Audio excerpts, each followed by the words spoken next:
What's up, guys? Prince Sports here, keeping it 3,000 as always. Okay, I woke up just morning, right? And I turned on the television, and lo and behold, they're talking about LeBron James and Kevin Durant.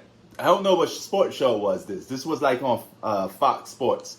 And the two guys are talking, and one of the guys says, the topic was these three guys debating, and they saying, who built a better super team, LeBron James or Kevin Durant? And we have officially entered territory where the Lakers are now going to be considered a super team with the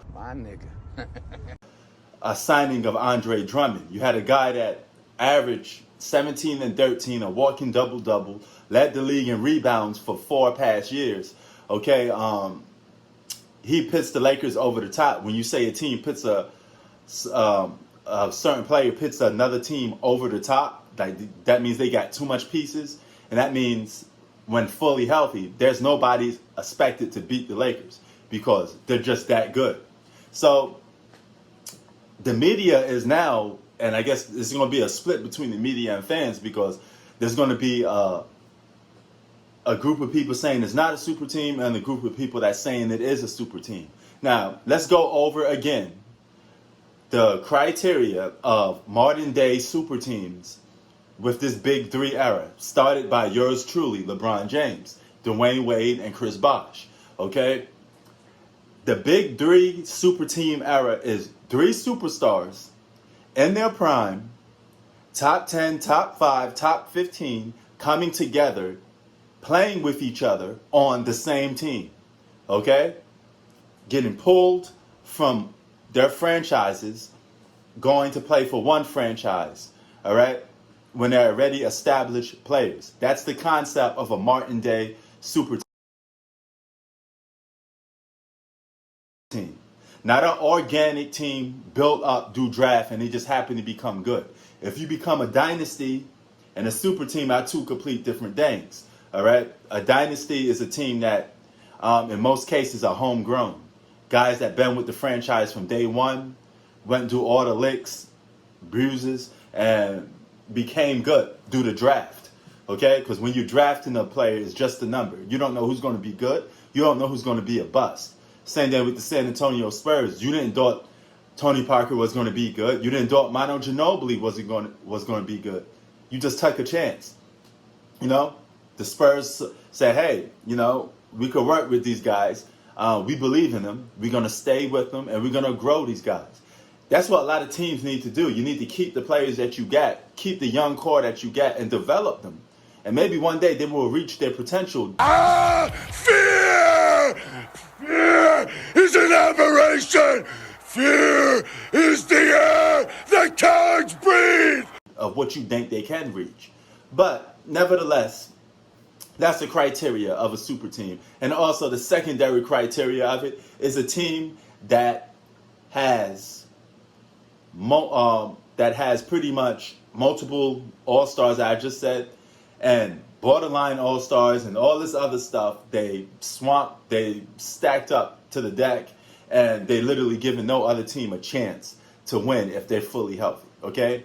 Now listen to what these guys were saying. People like to play. It takes a certain type of player that wants to play with LeBron. We saw Kyrie say, you know what? I don't want him controlling my life. I don't want everything that I do, him to get the credit for doing it. So I'm going to go join the Nets where I can go play with those guys. Because when Kawhi had the opportunity to go with LeBron, he decided not to. I think like some people don't want LeBron to get credit for everything that they do, so it takes a certain type of athlete to want to join LeBron. That's all I'm saying. Well, I think everybody's trying to.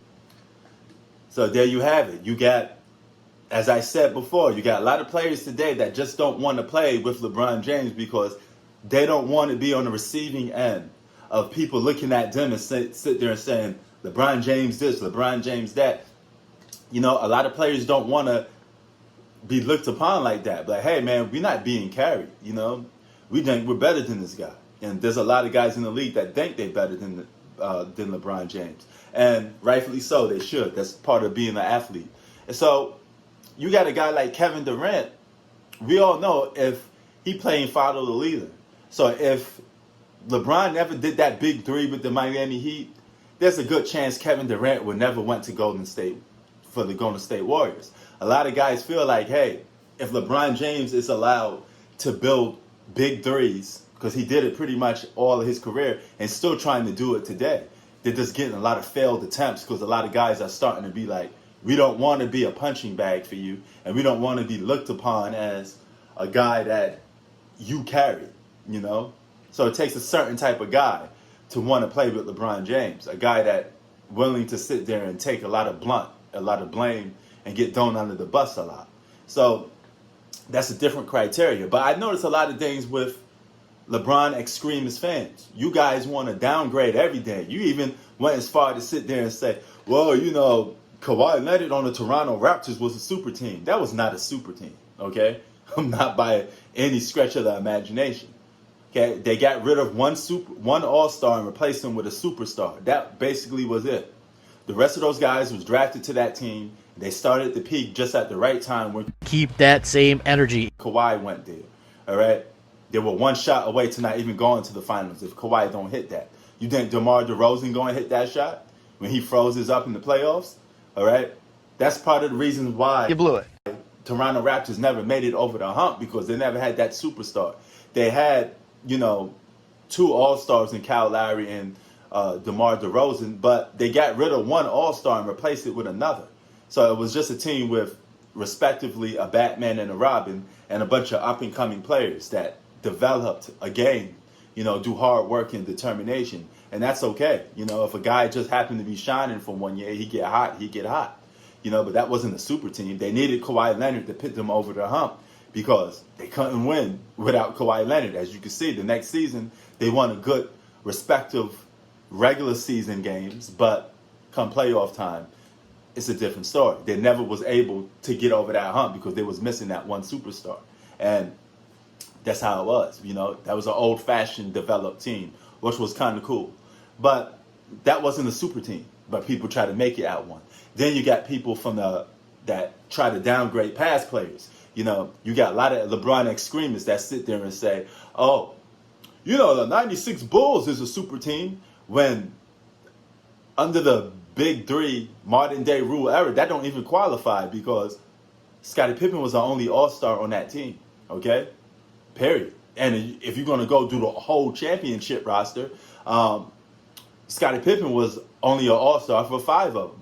Okay? Regardless if you think he's an all-star in the first year or not, with Michael won, he still didn't make it. So that's the reality of the situation.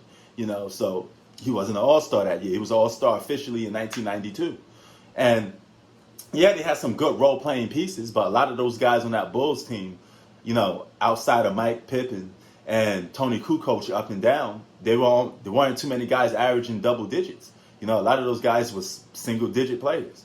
You know, and they did Mike, then Pippen, yeah, and then Dennis Rodman did a lot of heavy lifting. You know, so that wasn't a super team when you needed the whole team to function and perform to win.